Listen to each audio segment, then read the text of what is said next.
Spoon ನಿಂಬೆ ರಸಕ್ಕೆ 1 spoon ಜೇನುತುಪ್ಪವನ್ನು ಬೆರೆಸಿ ಮುಖಕ್ಕೆ ಹಚ್ಚಬೇಕು. ಇದನ್ನು ಸುಮಾರು 15ರಿಂದ 20 ನಿಮಿಷಗಳ ಕಾಲ ಹಾಗೆ ಬಿಟ್ಟು ಇದನ್ನು ತಣ್ಣೀರಿನಲ್ಲಿ ಮುಖವನ್ನು ತೊಳಿಬೇಕು.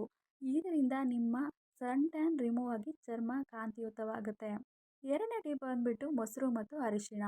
2 ಸ್ಪೂನ್ ಮೊಸರಿಗೆ ಚಿಟಿಕೆಯಷ್ಟು ಅರಿಶಿನ ಪುಡಿ ಹಾಕಿ ಚೆನ್ನಾಗಿ ಕಲಸಿ ಇದನ್ನು ಮುಖದ ಮೇಲೆ ಪ್ಯಾಕ್ ಥರ ಹಾಕೋಬೇಕು.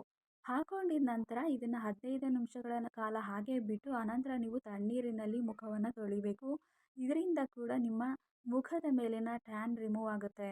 Remedy number 3 aloe vera gel.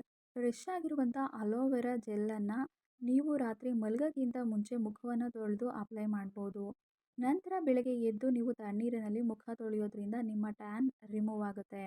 Tip number 4 tomato ತಿರುಳು. ಟೊಮೆಟೊವನ್ನು ಅರ್ಧಕ್ಕೆ ಕಟ್ ಮಾಡಿದಂಥ ತಿರುಳನ್ನು ಮುಖದ ಮೇಲೆ ನೇರವಾಗಿ ಉಜ್ಜಿಕೊಳ್ಳಿ. ಆನಂತರ ನೀವು 15 ನಿಮಿಷ ಬಿಟ್ಟು ಮುಖವನ್ನು ತೊಳ್ಕೊಬೋದು. ಇದರಿಂದ ಕೂಡ ನಿಮ್ಮ ಟ್ಯಾನ್ ರಿಮೂವ್ ಆಗುತ್ತೆ. ಈ ಮನೆ ಮದ್ದುಗಳನ್ನು ವಾರಕ್ಕೆ 2ರಿಂದ 3 ಬಾರಿ ಉಪಯೋಗಿಸಬಹುದು. ಯಾವಾಗಲೂ ಹೊರಗಡೆ ಹೋಗುವಾಗ ಸನ್ಸ್ಕ್ರೀನ್ ಬಳಸೋದನ್ನು ಮರಿಬೇಡಿ. ಯಾವುದೇ ಮನೆ ಮದ್ದನ್ನು ಬಳಸೋಕ್ಕೂ ಮೊದಲು ಕೈಯ ಮೇಲೆ ಹಚ್ಚಿ ನೋಡಿ, ಆನಂತರ ಮುಖಕ್ಕೆ ಹಚ್ಚೋದು ಸೂಕ್ತ. ಸೊ ಈ ವಿಡಿಯೋ ನಿಮಗೇನಾದರೂ ಯೂಸ್ಫುಲ್ ಅಂತ ಅನಿಸಿದ್ರೆ ದಯವಿಟ್ಟು ಸಬ್ಸ್ಕ್ರೈಬ್ ಮಾಡ್ಕೊಳ್ಳಿ ಆ್ಯಂಡ್ ಶೇರ್ ಕಾಮೆಂಟ್ ಮಾಡಿ.